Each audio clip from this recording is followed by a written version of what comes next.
ونستغفره ونعوذ بالله من شرور أنفسنا وسيئات أعمالنا من يهدي الله فلا مضل له ومن يضلل فلا هادي له وأشهد أن لا إله إلا الله وحده لا شريك له وأشهد أن محمدا عبده ورسوله أما بعد ما زلنا نأخذ أسماء الله الحسنى ونتعرف على معانيها وقد أخذنا إلى الآن 17 اسما من أسمائه سبحانه وتعالى. Baik, segala puji bagi Allah Subhanahu wa taala. Kita senantiasa memujinya, meminta tolong kepadanya, meminta ampun kepadanya, dan kita berlindung kepada Allah Subhanahu wa taala dari buruknya jiwa kita dan jeleknya perbuatan kita. Dan kita bersaksi bahwasanya tidak ada Tuhan yang berhak disembah dengan benar kecuali Allah Subhanahu wa taala, dan bahwasanya Nabi Muhammad adalah utusan Allah Subhanahu wa taala. Dan pada kajian ini kita telah membahas tentang nama-nama Allah Subhanahu wa taala yang jumlahnya sudah mencapai 17. وكان درسنا الماضي في اسمي الأحد والواحد، وهذان الاسمان مدارهما على التفرد. Dan pada pertemuan yang kemarin kita telah membahas tentang dua nama Allah, yaitu Al-Ahad dan Al-Wahid, yang mana dua nama ini intinya adalah berkaitan dengan keesaan Allah Subhanahu wa taala. Allah Azza wa Jalla mutafarridun bi asma'ihi wa sifatihi wa af'alihi. Maka Allah Subhanahu wa taala Maha Esa dengan nama-namanya, sifat-sifatnya dan perbuatan-perbuatannya. ويناسب أن نأخذ اليوم اسم الصمد، لأن الأحد والصمد جاء مجموعا في سورة واحدة، قل هو الله أحد الله الصمد. Sangat cocok sekali kalau kita membahas pada malam ini berkaitan dengan nama Allah As-Samad. As-Samad. Kenapa? Karena Allah Subhanahu wa taala menyebutkan nama As-Samad ini setelah nama Al-Ahad. Sebagaimana Allah Subhanahu wa taala berfirman dalam surat Al-Ikhlas, "Qul huwallahu ahad, Allahu as-samad." Katakanlah, dialah Allah Al-Ahad yang Maha Esa, Allahus Samad, dan Allah tempat meminta, tempat berlindung, tempat bergantung. وسورة الإخلاص نعلم أن النبي صلى الله عليه وسلم أخبر أنها ثلث القرآن. Dan kita tahu bahwasanya Nabi SAW mengabarkan kepada kita bahwa surat Al-Ikhlas ini sama seperti sepertiga atau sebanding dengan sepertiga Al-Quran. أخرج البخاري من حديث أبي سعيد الخدري رضي الله عنه قال النبي صلى الله عليه وسلم لأصحابه أيعجز أحدكم أن يقرأ ثلث القرآن في ليلة فشق ذلك عليهم وقالوا أينا يطيق ذلك يا رسول الله فقال النبي عليه الصلاة والسلام الله الواحد الصمد ثلث القرآن. Imam Bukhari rahimahullah ta'ala mengeluarkan hadis dari Mu'adz bin Jabal radhiyallahu anhu bahwasanya Nabi sallallahu alaihi wasallam pernah bersabda kepada para sahabat, siapakah di antara kalian yang tidak mampu siapa di antara kalian yang tidak mampu untuk membaca sepertiga Al-Qur'an? Ini, mampukah di antara kalian yang bisa membaca sepertiga Al-Qur'an dalam satu malam? Maka para sahabat pun merasa berat dengan perintah ini, dengan perkataan Nabi sallallahu alaihi wasallam untuk membaca Al-Quran sepertiga Al-Quran selama satu malam. Maka Nabi SAW bersabda, Allahul Ahad, Allahus Samad, itu Allahul Wahidus Samad thuluthul Quran. Allahul Wahidus Samad, yaitu surat Al-Ikhlas, yang itu itu sesuai atau sebanding dengan sepertiga Al-Quran. فالصمد معناه السيد العظيم الذي قد كمل في علمه وحكمته وحلمه وقدرته وعزته وعظمته وجميع صفاته فهو واسع الصفات عظيمها. Dan arti dari As-Samad adalah bahwasanya Allah Subhanahu wa taala itu adalah As-Sayyidul Azim, Tuhan yang sangat agung, Tuhan yang agung, yang sempurna ilmunya, hikmahnya, kesantunannya, kemampuannya, keperkasaannya, keagungannya, dan semua sifat-sifat yang dimiliki oleh Allah Subhanahu wa taala itu sangat sempurna. Dan ini adalah merupakan kata As-Samad atau nama As-Samad ini merupakan nama yang paling luas dan paling agung, mencakup semua sifat-sifat Allah Subhanahu wa taala. وكذلك من معاني أسماء الصمد الذي صمدت إليه جميع المخلوقات. إيش يعني صمد جميع المخلوقات؟ يعني قصدته في جميع شؤونها، فأي مخلوق من المخلوقات يحتاج إلى أي شيء فإنه يصمد إلى الله عز وجل، يطلب حاجته من الله سبحانه. Dan di antara makna dari As-Samad adalah bahwasanya semua makhluk yang Allah Subhanahu wa taala ciptakan itu semuanya menuju kepada Allah Subhanahu wa taala. Artinya semua mengharapkan atau meminta kebutuhan mereka menggantungkan kebutuhan mereka hanya untuk Allah Subhanahu wa taala. Mereka meminta agar diberi kecukupan dalam kebutuhan mereka itu semuanya hanya kepada Allah Subhanahu wa taala. Maka dialah yang maha atau tempat bergantung, tempat meminta semua makhluk. فالمخلوقات تصمد إلى الله لأنها تعلم أنه لا يقضي حوائجها أو يصلح أمور دنياها إلا الصمد سبحانه وتعالى. Semua makhluk bergantung dan meminta kepada Allah Subhanahu wa taala karena semua makhluk paham dan mengetahui bahwasanya tidak ada yang bisa memberikan kebutuhannya, mencukupi kebutuhannya kecuali Allah Subhanahu wa taala. Tidak ada yang bisa memberikan kecukupan kepadanya kecuali Allah Subhanahu wa taala. فالإنسان إذا أصيب بالشدائد والابتلاءات فإنه يقصد الله عز وجل ويستغيث به أن يفرج عنه هذه الكربات. Maka seorang muslim, seorang mukmin seorang manusia apabila dia ditimpa musibah, ditimpa kesusahan dalam dunia ini, maka dia langsung memohon dan berlindung atau bergantung kepada Allah Subhanahu wa taala dan meminta pertolongan hanya kepada Allah Subhanahu wa taala. لأنه يعلم أن الله سبحانه وتعالى هو الذي يقضي الحاجات ويفرج الكربات. Karena dia sangat tahu bahwasanya Allah lah satu-satunya yang bisa memberikan kecukupan pada kebutuhannya dan bisa menyelesaikan segala kesusahan yang ada pada dirinya. وذلك لكمال علمه وسعة رحمته. Hal yang demikian itu dikarenakan Allah Subhanahu wa taala memiliki ilmu yang sangat luas وعظيم قدرته وسلطانه. Dan juga Allah memiliki kemampuan yang sangat agung dan kekuasaan yang sangat besar. فهذا الاسم العظيم من أسماء الله سبحانه وتعالى ألا وهو الصمد فإنه يدل على صفات متعددة.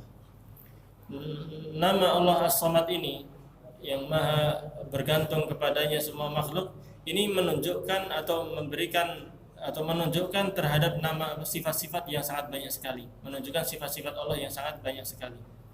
فالله عز وجل هو العالم الذي كمل علمه. Maka Allah lah yang maha mengetahui, yang sempurna pengetahuannya. القادر الذي كملت قدرته. Dialah yang maha kuasa, yang maha mampu melaksanakan segala sesuatu dan sempurna dalam kemampuannya. الحكيم الذي كمل حكمه. Dialah yang maha bijaksana, yang sempurna hukum-hukumnya. الرحيم الذي كملت رحمته. Dialah Allah yang maha penyayang, yang sempurna kasih sayangnya. الجواد الذي كمل جوده سبحانه. Dialah Allah yang maha dermawan, yang sempurna kedermawanannya. فهو سبحانه وتعالى الذي يقصده الناس لقضاء حوائجهم لكماله عز وجل.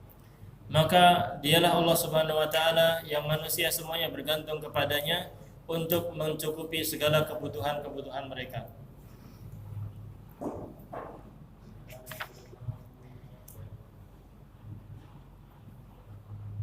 وإذا علم العبد اتصاف ربه سبحانه وتعالى بهذا الكمال والجلال، وأنه سبحانه لا شيء فوقه ولا شيء يعجزه، وأنه سبحانه مفزع الخلائق وملجأها، فلا ملجأ ولا منجى منه إلا إليه، وإليه وحده المفر، وهو وحده الذي تصمد إليه الخلائق في حوائجها ومسائلها ورغباتها، وجب عليه ألا يلجأ إلا إليه، ولا يطلب حاجته إلا منه، ولا يصرف عبادته إلا له، ولا تكون استعانته إلا به، ولا يكون توكله إلا عليه.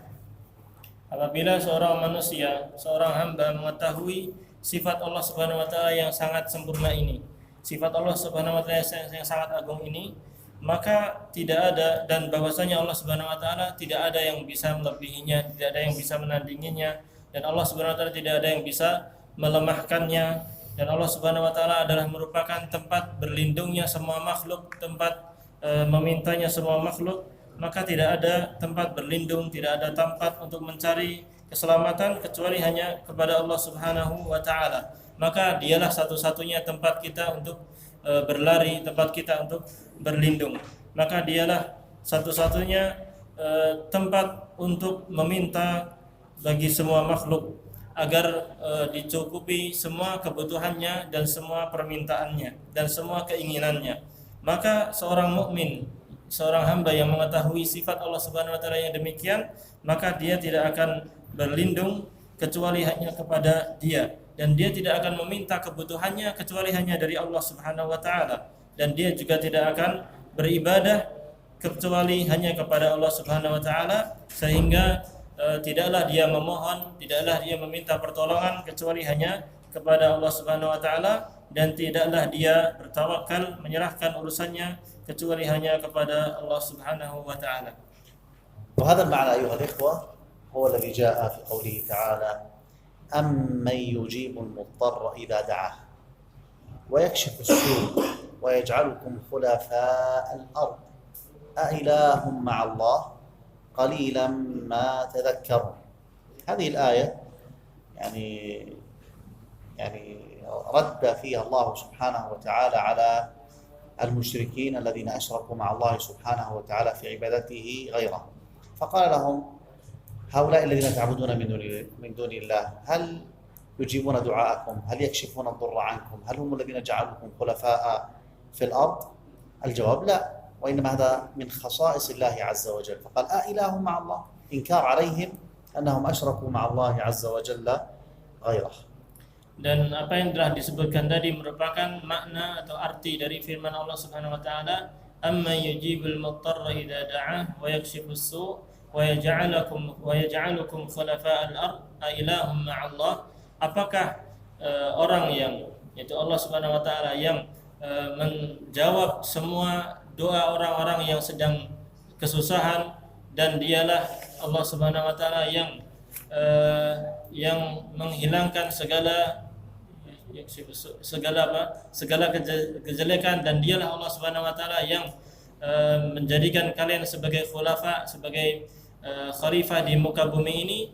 Apakah itulah Allah Subhanahu wa taala? Ailahum ma'allah, atau apakah ada Tuhan yang patut disembah selain Allah Subhanahu wa taala? Maka di sini yang merupakan bantahan bagi orang-orang musyrik, orang-orang yang menyembah kepada selain Allah Subhanahu wa taala, di mana mereka beribadah kepada selain Allah Subhanahu wa taala yang tidak bisa memberikan atau tidak bisa menjawab permintaan-permintaan kita, yang tidak bisa menghilangkan segala kesusahan yang ada pada kita, dan tidak pula menciptakan kita di muka bumi ini. Maka tidak pantas bagi orang-orang yang menyembah kepada selain Allah untuk menyembah kepada selain Allah. Ini yang pantas disembah hanyalah Allah Subhanahu wa taala. Dialah yang bisa mengijabahi doa, memberikan kebutuhan yang kita minta, dan dialah yang bisa menghilangkan segala kesusahan yang ada pada kita, dan dialah yang menciptakan kita di muka bumi ini.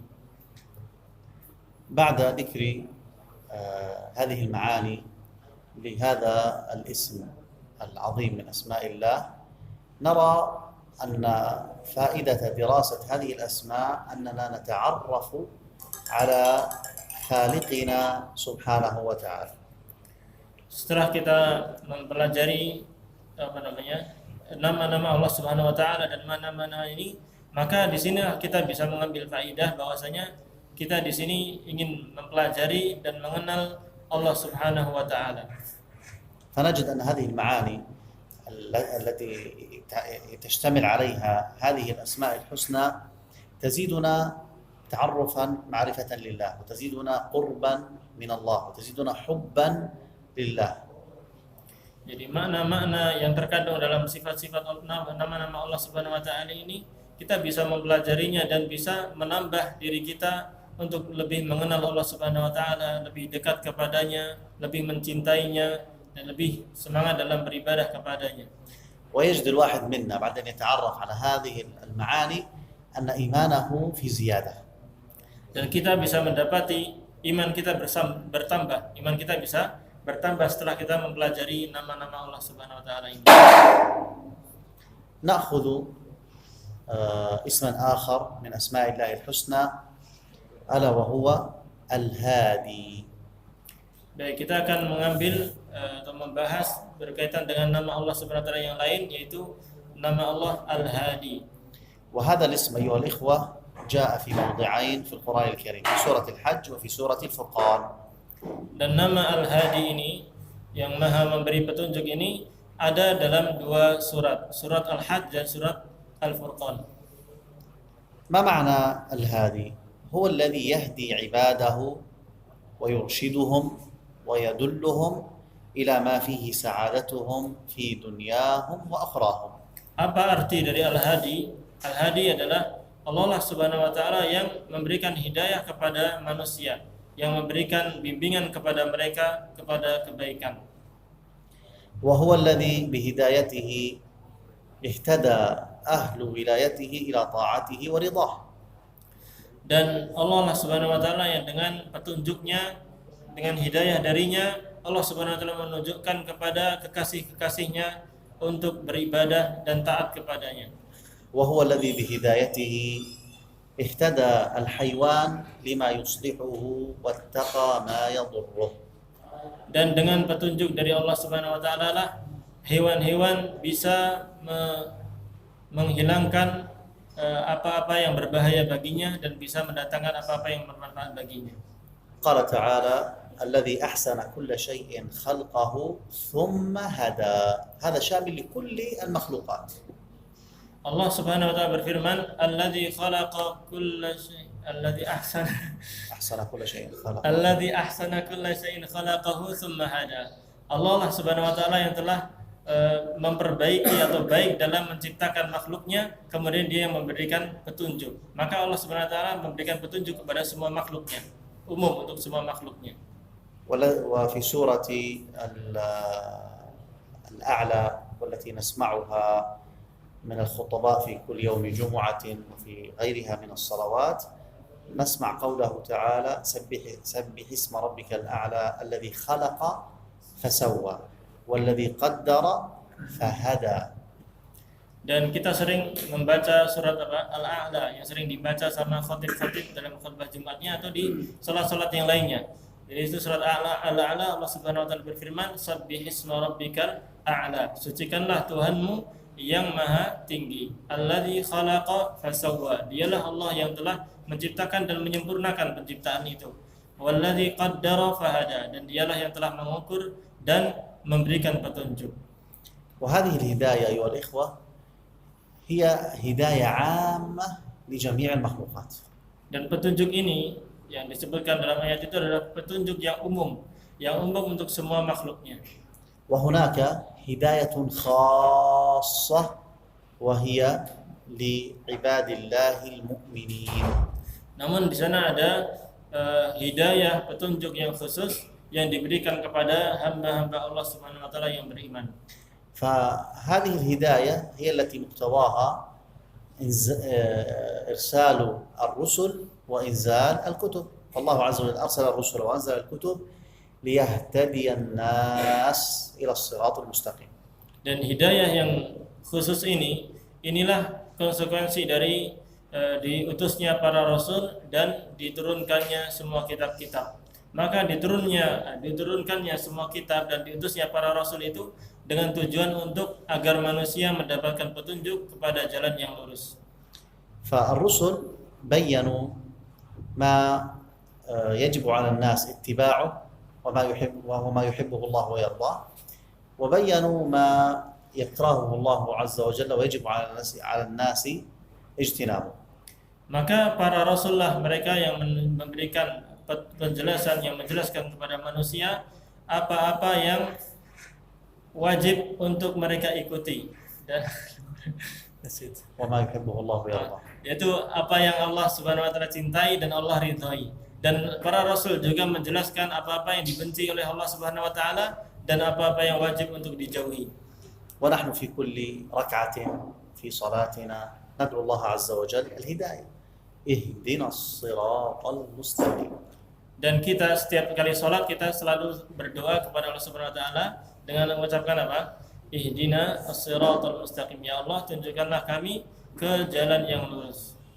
ومن الذي يهدي هو الهادي سبحانه وتعالى. Dan siapakah yang bisa memberikan petunjuk? Yaitu dialah Al-Hadi, yaitu Allah Subhanahu wa taala yang memberikan, yang Maha memberi petunjuk. فهدى الله عباده المؤمنين هداية التوفيق للإيمان والطاعة.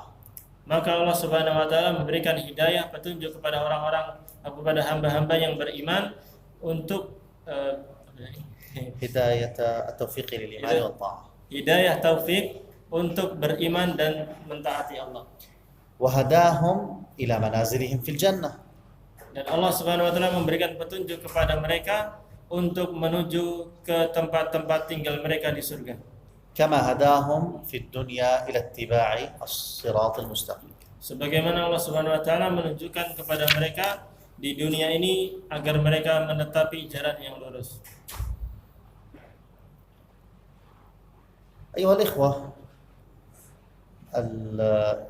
إذا نظرنا في الكتاب والسنة نجد أن الهداية المضافة إلى الله سبحانه وتعالى تنقسم إلى 4 أنواع. Wahai saudara-saudaraku, apabila kita melihat makna hidayah yang disandarkan kepada Allah Subhanahu wa taala, maka dalam Al-Qur'an dan Sunnah maka kita mendapati bahwasanya hidayah itu terbagi menjadi 4. الهداية الأولى هي الهداية العامة. Petunjuk yang pertama itu adalah petunjuk yang umum. وهي هداية كل نفس إلى مصالح معاشها. Yaitu petunjuk Allah Subhanahu wa taala yang diberikan kepada semua jiwa untuk melakukan apa-apa yang maslahat baginya, apa-apa yang baik baginya. وهذه شاملة للإنسان وغيره. Dan ini mencakup manusia dan selain manusia. فلما يخرج الجنين من بطن أمه مباشرة إذا وضع عند ثدي أمه فإنه يلتقمه ويرضع. من الذي هداه؟ لا يعلم شيئا، صغير، الله هو الذي هداه. Sebagai contoh seperti anak janin seperti janin bayi yang sedang lahir, dia tidak mengetahui apa-apa, namun ketika ditaruh di dadanya ibunya maka dia langsung menyusu. Siapakah yang menunjuki dia kepada susu tersebut? Itu Allah Subhanahu wa taala. Bayi tadi kan belum tahu apa-apa, namun ketika ditaruh di gendongan tiba-tiba dia langsung menyusu. Maka Allah lah yang memberikan petunjuk kepada janin tadi, bayi tadi, untuk bisa meminum susu dari dada ibunya. وإذا نظرنا إلى أي مخلوق من مخلوقات الله سبحانه وتعالى نرى عجبا من هذه الهداية. Dan apabila kita mencermati makhluk Allah Subhanahu wa taala, maka kita akan mendapati keajaiban-keajaiban berkaitan dengan petunjuk Allah Subhanahu wa taala. فمثلا، وهذا مثل ضربه الله في القرآن، النحل، بل هناك سورة اسمها سورة النحل. النحل لو نظرنا خاصة الآن مع تطور العلم الحديث ووجود التصوير والكاميرات تجد أن حياة النحل حياة عجيبة، تنظيم، ترتيب، هناك ملكة يطير النحل مسافات البعيدة جدا ليجمع الرحيق من مختلف الأشجار ثم يرجع، ويكون هناك تنظيم وترتيب وتنظيف وإلى آخره في هذه الخلية، ويخرج هذا العسل الذي فيه شفاء للناس. فمن الذي هدى النحل لهذا؟ إنه الهادي سبحانه وتعالى. Seperti lebah ya, lebah kita tahu bahwasanya lebah ini hewan yang sangat luar biasa, dan bahkan ini merupakan contoh yang diberikan oleh Allah Subhanahu wa taala dan disebutkan, bahkan itu merupakan nama dari nama surat dalam Al-Qur'an. An-Nahl itu artinya apa? Lebah. An-Nahl artinya lebah. Allah Subhanahu wa taala menjelaskan bahwasanya kalau kita mencermati di An-Nahl berkaitan dengan lebah ini, kehidupannya sangat luar biasa. Dia kehidupan yang munazam, yang sangat teratur sekali. Dia memiliki, ada ratunya, kemudian ada pasukannya, ya, ada yang bertugas dengan tugas tertentu, ada yang tugasnya berangkat untuk cari berbagai macam madu, berbagai macam menghisap dari berbagai macam bunga, kemudian datang, kemudian bagaimana mereka merangkai rumah-rumahnya, bagaimana intinya kehidupannya sangat luar biasa dan sangat teratur. Siapakah yang bisa yang menunjukkan mereka untuk bisa melakukan hal itu semua? Itu adalah Allah Subhanahu wa taala. وهكذا فيما نشاهده ونراه من عجائب مخلوقات الله عز وجل. Dan demikian pula kita bisa melihat dan menyaksikan bagaimana indahnya dan ajaibnya makhluk-makhluk Allah Subhanahu wa taala yang lain. وطبعا في وقتنا هذا أصبح عندنا معرفة تفصيلية بكثير من هذه العجائب. Dan terutama di zaman kita ini, zaman modern ini, di mana di sana saya tambahkan dengan terjemah yang kurang di pertama tadi, di mana di sana kita bisa ada kamera, ada foto, ada lain sebagainya, bisa mengecek bagaimana makhluk-makhluk itu hidup dengan demikian teratur dan demikian indahnya. فمثلا ما نشاهده في National Geographic الأصل أنه يدلنا على خالقنا عز وجل وعلى كمال hidayatihi wa hikmatihi. Sebagai contoh seperti kita bisa menyaksikan di National Geographic. National Geographic. Ya itu ada tempat.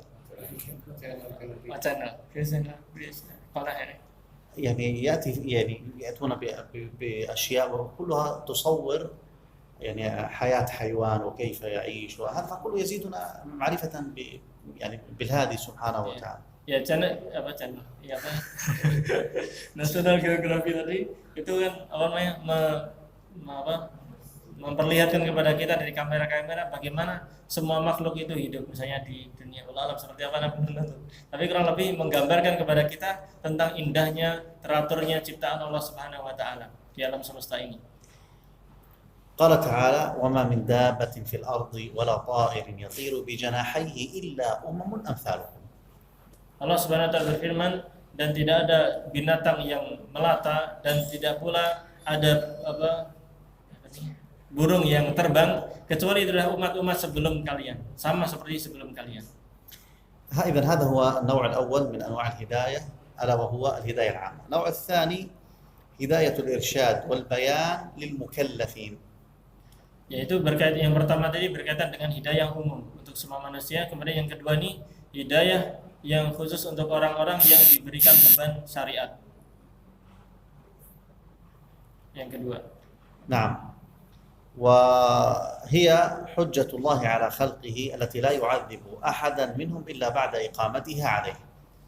Dan ini merupakan hidayah yang berfungsi sebagai hujjah, sebagai argumentasi bagi Allah Subhanahu wa taala, yang mana apabila argumentasi atau hujjah ini sudah hujjah ilmu ini sudah sampai kepada makhluk, kemudian Allah kalau itu sudah sampai makhluk, kalau mereka tidak mengamalkannya maka Allah Subhanahu wa taala akan menyiksanya. Qala ta'ala عن النفس التي فرطت في حق الله عز وجل أو تقول لو أن الله هداني لكنت من المتقين. Allah Subhanahu wa taala berfirman berkaitan dengan seorang yang telah menyepelekan hak Allah Subhanahu wa taala, menyepelekan hak Allah Subhanahu wa taala, kemudian dia menyesal, lalu dia mengatakan law anna li karratan la ataqul law anna Allah hadani lakuntu minal muttaqin. Lau anna Allah hadani lakuntu minal muttaqin. Seandainya Allah Subhanahu wa taala memberikan petunjuk kepadaku, maka aku akan termasuk orang-orang yang bertakwa. وقال تعالى وما كان الله ليضل قوما بعد إذ هداهم حتى يبين لهم ما يتقون. Allah Subhanahu wa taala berfirman, dan Allah tidak akan menyiksa suatu kaum setelah وما كان ليضل قوما بعد إذ هداهم حتى يبين لهم ما يتقون. Allah Subhanahu wa taala tidak akan menyiksa suatu kaum setelah Allah memberikan hidayah kepada mereka. هذه معنى أي أنه هداهم هداية البيان والدلالة فلم يهدوا. Sampai dia menjelaskan kepada mereka apa yang mestinya mereka jauhi. Artinya apa? Artinya bahwasanya Allah Subhanahu wa taala memberikan hidayah kepada mereka, penjelasan, hidayah bayan, hidayah penjelasan kepada mereka. Lalu ketika mereka tidak mengamalkan hidayah itu, tidak mengamalkan petunjuk dari Allah Subhanahu wa taala yang diberikan kepada mereka, yang dijelaskan kepada mereka, maka Allah Subhanahu wa taala akan menyiksa mereka dengan siksaan karena mereka meninggalkan petunjuk tadi. النوع الثالث أيها الإخوة هداية التوفيق والإلهام وشرح الصدر لقبول الحق والرضا به. Adapun contoh yang kedua adalah hidayah taufik atau ilham yang Allah Subhanahu wa taala شرح الصدر لقبول الحق والرضا. Ya, Allah Subhanahu wa taala memberikan kelapangan dada kepada seseorang agar menerima hidayah tadi. والآيات في هذا كثيرة منها قوله تعالى من يهدي الله فهو المهتد. Dan ayat yang berkaitan dengan hidayah yang ketiga ini banyak sekali. Di antaranya Allah Subhanahu wa taala berfirman, "May yahdillahu fahuwal muhtad." Barang siapa yang Allah berikan petunjuk kepadanya, petunjuk taufik ini, maka dia akan mendapatkan petunjuk. وقوله تعالى يهدي به الله من اتبع رضوانه سبل السلام ويخرجهم من الظلمات إلى النور بإذنه ويهديهم إلى صراط مستقيم. Allah Subhanahu wa taala berfirman, "Yahdi bihillahu man ittaba'a ridwanahu subul salam." Allah Subhanahu wa taala memberikan petunjuk dengan Al-Qur'an. يهدي به القرآن. Allah Subhanahu wa taala memberikan petunjuk dengan Al-Qur'an ini kepada orang yang bagi orang yang mengikuti petunjuk Allah Subhanahu wa taala, mengikuti keridhaan Allah Subhanahu wa taala, Allah memberikan petunjuk kepadanya ke jalan yang keselamatan, jalan menuju keselamatan. Wa yukhrijuhum minadh dhulumati ila an-nuri bi idnihi. سبل السلام طرق الجنة. لا أنت ما فسرت طرق الجنة. Oh iya, jalan-jalan as-salam, jalan-jalan keselamatan maksudnya jalan-jalan menuju surga. Allah Subhanahu wa taala memberikan petunjuk kepada orang yang mengikuti keridhaan Allah Subhanahu wa taala ini, petunjuk menuju ke jalan-jalan surga. Dan Allah Subhanahu wa taala akan mengeluarkan mereka dari kegelapan menuju ke cahaya dengan izin Allah Subhanahu wa taala, dan mereka memberikan petunjuk, dan Allah Subhanahu wa taala memberikan petunjuk kepada mereka ke jalan yang lurus. Afwan agak umat saya. Udah mulai agak concern. ولذلك أمرنا الله عز وجل أن نسأله الهداية إلى الصراط المستقيم في كل ركعة. Nah, karena itu Allah Subhanahu wa taala memerintahkan kita untuk agar kita meminta kepada Allah Subhanahu wa taala petunjuk di setiap salat kita. وصح عن النبي صلى الله عليه وسلم كثير من الدعوات التي فيها سؤال الله الهداية. Dan banyak sekali hadis-hadis dari Nabi sallallahu alaihi wasallam, doa-doa yang sahih yang di sana kita meminta kepada Allah Subhanahu wa taala petunjuk. وسؤاله الوقاية من الضلال وزيغ القلب.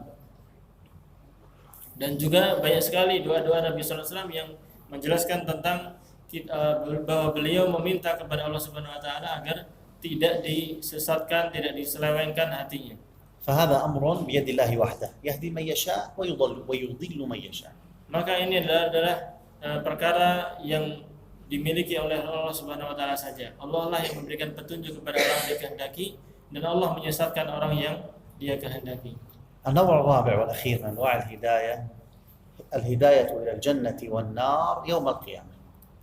Ya, macam yang kedua atau hidayah yang keempat hidayah yang keempat itu adalah hidayah bahwasanya Allah Subhanahu wa taala akan memberikan petunjuk kepada orang yang dia kehendaki menuju surga atau menuju neraka.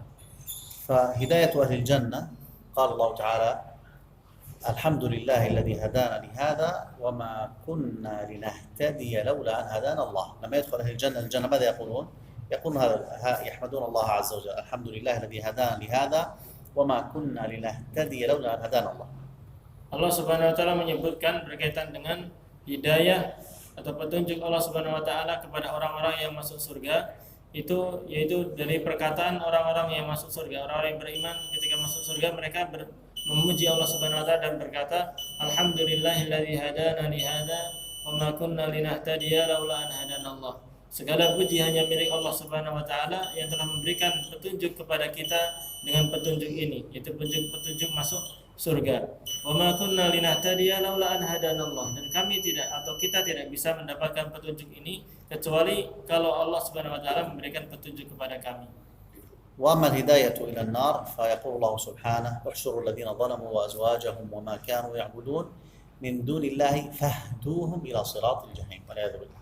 Adapun hidayah atau petunjuk Allah Subhanahu wa taala kepada orang-orang yang masuk neraka adalah firman Allah Subhanahu wa taala, احشروا الذين ظلموا وأزواجهم وما كانوا يعبدون. Giringlah orang-orang yang zalim dan orang-orang yang semisalnya dan atau suami istri-istri mereka, giringlah mereka menuju ke neraka dan apa-apa yang mereka sembah juga digiring ke neraka. وأزواجهم تفسر كما فسرت وأمثالهم Amsaluhum. ليس أزواجاتهم. Oh ya, azwajuhum di sini artinya bukan istri-istri namun yang semisal dengan mereka. Jadi orang-orang zalim dan yang semisal dengan orang-orang zalim. من دون الله Jadi giringlah orang-orang yang zalim dan orang-orang yang semisal dengan mereka dan apa-apa yang mereka sembah dari selain Allah Subhanahu wa taala, dan berikanlah mereka petunjuk menuju jalan menuju neraka jahim. من يعني معرفتنا لهذا الاسم العظيم يتبين لنا شدة افتقارنا وشدة حاجتنا إلى الله سبحانه وتعالى. Setelah kita mengetahui nama Allah Subhanahu wa taala yang sangat agung ini, bahwasanya Allah itu Maha memberi petunjuk, maka kita sangat butuh kepada Allah Subhanahu wa taala, sangat butuh kepada petunjuk dari Allah Subhanahu wa taala. فنحن نحتاج إلى الله عز وجل في كل أحوالنا. Maka kita butuh kepada Allah Subhanahu wa taala dalam segala kondisi kita. في جميع شؤوننا الدينية والدنيوية. Dalam segala urusan dunia dan akhirat kita atau masalah agama kita. بأن يهدينا الله عز وجل إلى ما فيه صلاح ديننا ودنيانا. Kita butuh kepada Allah Subhanahu wa taala agar Dia memberikan petunjuk kepada kita, memberikan bimbingan kepada kita untuk kebaikan masalah dengan masalah dunia dan masalah agama kita. وأن يقينا من الانحراف والضلال. Dan agar Allah menjaga kita, melindungi kita dari kesesatan. فنسأله سبحانه وتعالى أن يهدينا إلى الصراط المستقيم صراط الذين أنعم عليهم غير المغضوب عليهم ولا الضالين وصلى الله وسلم على نبينا محمد وعلى آله وصحبه وسلم والسلام ورحمة الله وبركاته. Maka kita memohon kepada Allah Subhanahu wa taala agar Dia menunjukkan kepada kita jalan yang lurus, yaitu jalannya orang-orang yang telah diberikan nikmat oleh Allah Subhanahu wa taala, nikmat ini, dan bukan jalannya orang-orang yang sesat dan bukan pula jalannya orang-orang yang dimurkai. Semoga salawat dan salam terlimpahkan kepada Nabi kita Muhammad sallallahu alaihi wasallam, keluarganya dan para sahabatnya. Baik, demikian. Atau mau tanya? Silakan. Fadhil. Assalamualaikum warahmatullahi wabarakatuh. Untuk manjat ya anak. Ya, bahasa Arab. Ustaz, jelasin singkat aja. Maksudnya apa? Qul huwallahu ahad itu kan maksudnya dalam 4 ayat dari surat Al-Ikhlas. Tidak menjelaskan adanya kalimat ikhlas. Kenapa dinamakan ikhlas tuh? Itu yang pertama. Yang kedua, ada hadis mengatakan ketika kita mendengarkan imam mengatakan Sabbihisma rabbikal a'la, terus kita disunnahkan untuk mengatakan subhana rabbiyal a'la, sama aja seperti fasabbih bihamdi rabbikal al-azim. Terus kita juga disunnahkan untuk mengucapkan subhana rabbiyal azim. Itu apakah ada dalilnya, maksudnya sahih atau dhaif, karena ada yang mengatakan bahwa itu sahih. بالنسبة للسؤال الأول في سورة الإخلاص لم يذكر لفظ الإخلاص، قل هو الله أحد حتى الأخير لم يذكر لفظ الإخلاص. لماذا سمي بسورة الإخلاص؟ نعم. لم يذكر لفظ الإخلاص، ولكن السورة مدارها على الإخلاص. يعني السورة معناها إذا تأملت معناها تجد أن المعنى هو إخلاص العبادة لله عز وجل. قل هو الله أحد الله الصمد، هنا قل هو الله أحد، الله أي المعبود، أحد يعني يعبد وحده، أي العبادة خالصة له. وكذلك الله الصمد لم يلد ولم يولد ولم يكن له كفوا أحد، ليس له شريك ولا مثيل، أي أن تخلص العبادة لله. فإذا المعنى هذه السورة على الإخلاص، فسميت بسورة الإخلاص. ومثلها أيضا سورة الكافرون، من أسماء سورة الكافرون، وأيضا اسمها أيضا سورة الإخلاص لأنها اشتملت على إخلاص العبادة لله عز وجل. Sudah paham? Sedikit. Ya, kenapa disebut surah Al-Ikhlas padahal tidak ada sebutan kata Al-Ikhlas di situ? Nah, jawabannya memang secara lafaz Al-Ikhlas enggak ada di surat itu. Cuman kalau kita memperhatikan maknanya, arti dari ayat-ayat tersebut itu menunjukkan makna ikhlas. Ikhlas itu apa? Mengikhlaskan ibadah hanya untuk Allah Subhanahu wa taala. Kita perhatikan qul huwallahu ahad. Katakanlah Allah lah. Allah itu siapa? Yang maha yang berhak untuk disembah. Al-Ahad, dialah satu-satunya Maha Esa, dialah satu-satunya yang berhak disembah. Allahus Samad, Allah lah tempat bergantung, tempat kita meminta kepada Allah Subhanahu. Di sini juga maknanya ikhlas. Lam yalid wa lam yulad. Allah tidak pernah melahirkan dan tidak pernah dilahirkan. Di sini juga makna apa? Ya, makna sifat Allah Subhanahu wa taala. Walam yakun lahu kufuwan ahad, dan tidak ada yang serupa dengan Allah Subhanahu wa taala. Di sini juga keikhlasan atau keesaan Allah Subhanahu wa taala dalam masalah sifatnya, bahwasanya tidak ada yang serupa dengan Allah Subhanahu wa taala. Maka secara umum atau dari maknanya, maka itu makna mengandung makna keikhlasan, pemurnian ibadah hanya untuk Allah Subhanahu wa taala. Bahkan kalau kita jelaskan bahwasanya di surat Al-Kafirun, kita kan baca surat Qul ya ayyuhal kafirun dan lain sebagainya. Itu selain namanya adalah Al-Kafirun, itu juga disebut dengan nama surat Al-Ikhlas. Surat Al-Ikhlas. Jadi surah Al-Kafirun juga namanya surah Al-Ikhlas. Kenapa disebut surah Al-Ikhlas? Karena itu mengandung keikhlasan, memurnikan ibadah hanya untuk Allah Subhanahu wa taala saja. Sebagaimana tadi ya, la a'budu ma ta'budun. Aku tidak akan menyembah apa yang kalian sembah. Berarti di sini apa? Ikhlas, murni ibadah hanya untuk Allah Subhanahu wa taala saja. السؤال الثاني يقول لك انه اذا جاء التسبيح يسبح الانسان او لا يسبح؟ هل ورد حديث صحيح في هذا اننا اذا قرانا سبح اسم ربك الاعلى نقول سبحان ربي الاعلى؟ الذي ورد في مثل هذا يعني يقال فقط في صلاة النافلة كقيام الليل. كان النبي صلى الله عليه وسلم إذا مر يعني آية رحمة سأل الله، وإذا مر بآية عذاب استعاذ بالله. نعم.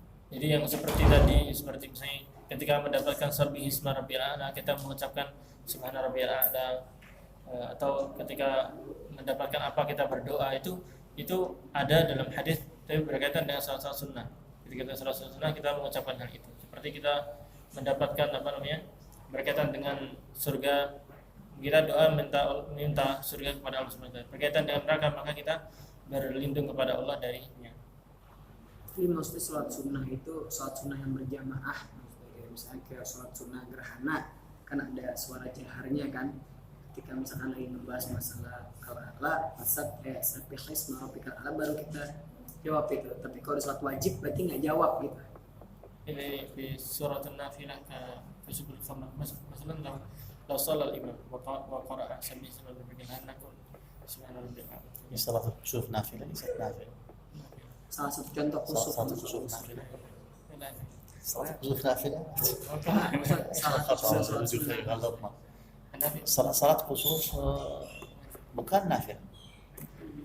Imma wajib atau sunnah muakkad. Salat khusuf itu hukumnya bukan nafilah, bukan sunnah, tapi bisa wajib atau ditekankan, sangat ditekankan sekali. Allahu a'lam. Jadi salat Lagi ada? Silakan dulu. Masalah hidayah itu semuanya milik Allah. Tapi Anda pernah dengar masalah hidayah itu harus dicari. Itu bagaimana? Maksudnya itu kan sesuatu yang kontradiksi gitu. Yang satu itu cuma milik Allah hidayah itu. Jadi ya bergantung aja sama Allah. Tapi di satu sisi Anda pernah dengar ya hidayah itu harus dicari. Ya. Bagaimana itu menyikapi itu? Benar menyakul anna al-hidayah biyadillah. Allahu alladhi yahdi. Lakin hunak man yaqul annana la budda an natruk atau na'khudh asbab atau natruk al-hidayah. Nabhas 'an al-hidayah. Fama wajh at-tawfiq minhu? لا تعارض بين الأمرين. فالهداية بيد الله، والله عز وجل أمرنا بأن نسأله الهداية وبين لنا طريق الهداية وطريق الغواية، وهديناه النجدين، طريق الخير وطريق الشر. فالهداية لها أسباب ولا يمكن أن تحصل الهداية إلا بأسبابها، وكذلك الغواية والشر له أسباب، فمن فعل أسباب الهداية فإن الله يهديه، ومن فعل أسباب الغواية فإن الله يضله. Jadi tidak ada kontradiksi antara keduanya. Memang hidayah Allah yang memberikan, namun kita juga diperintahkan untuk mencarinya. Dan Allah sebenarnya menjadikan hidayah itu ada sebab-sebabnya. Maka orang yang mengambil sebab-sebab mendapatkan hidayah, maka dia akan mendapatkan hidayah.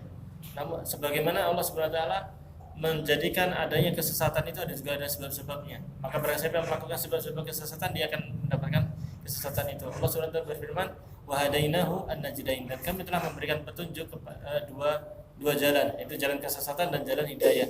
Maka barang siapa yang mengikuti ini, dia akan masuk. Maka perlu mengambil sebab. Jadi tidak ada kontradiksi adanya dalam hal itu. Maka kita diperintahkan untuk mencari sebab-sebab hidayah itu.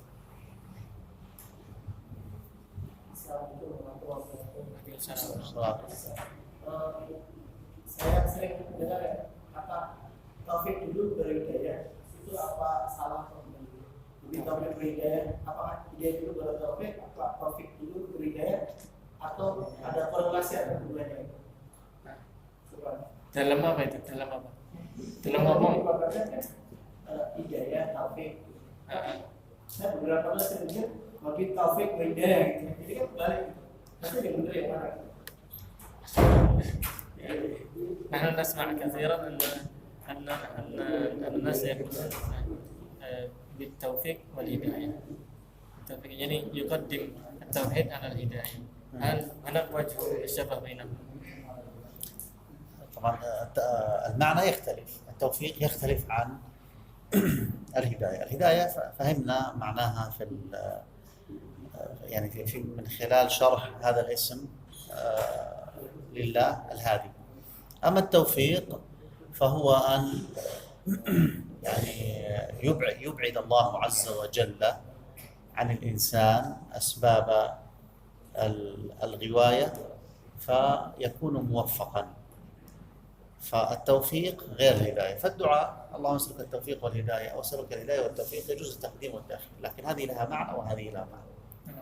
Jadi boleh saja untuk mengedepankan siapa mau taufik dulu atau hidayah dulu, karena keduanya memiliki makna sendiri. Kalau hidayah itu sebagaimana kita jelaskan tadi, hidayah sebagaimana dijelaskan tadi banyak maknanya. Kemudian kalau taufik adalah Allah Subhanahu wa taala menjauhkan seorang hamba dari sebab-sebab kesesatan, kemudian dia dijadikan bisa melakukan petunjuk tadi. Maka tidak mengapa mau didahulukan atau diakhirkan. Sebagaimana dalam hadis Allahumma inna nas'aluka at-taufiq wal hidayah. له الدعاء ليس حديث سواء قدمت وأخرت كل واحد. Enggak apa-apa, tidak mengapa. Mau didahulukan yang taufik dari hidayah dulu atau hidayah dulu dari taufik enggak apa-apa. فهذه لها معنى وهذه لها معنى. Masing-masing punya makna. Oke. Baik, kita cukupkan dengan sekian ya. سبحانك اللهم وبحمدك أشهد أن لا إله إلا أنت أستغفرك.